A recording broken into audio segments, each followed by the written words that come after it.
Jesus second coming అంటే ఆషామాషి కాదు. మత్తయి సువార్త 24, లూకా 21వ అధ్యాయంలో కొన్ని మాటలు. లోకారంభం నుండి ఎప్పటి వరకు అట్టి శ్రమ కలుగలేదు, ఇక ఎప్పుడును కలుగబోదు. అక్కడక్కడ గొప్ప భూకంపములు కలుగును, తెగులును కరువులను తటస్థించును.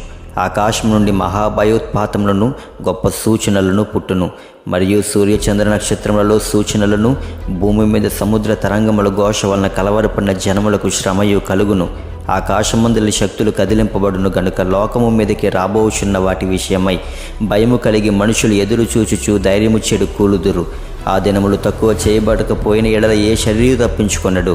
ఆ దినముల శ్రమ ముగిసిన వెంటనే చీకటి సూర్యుని కమ్మును, చంద్రుడు కాంతిని, 7 ఆకాశంలోని నక్షత్రములు రాళ్ళను, ఆకాశమందలి శక్తులు కదిలింపబడును. అప్పుడు మనుష్య కుమారుని సూచన ఆకాశమందు కనబడును.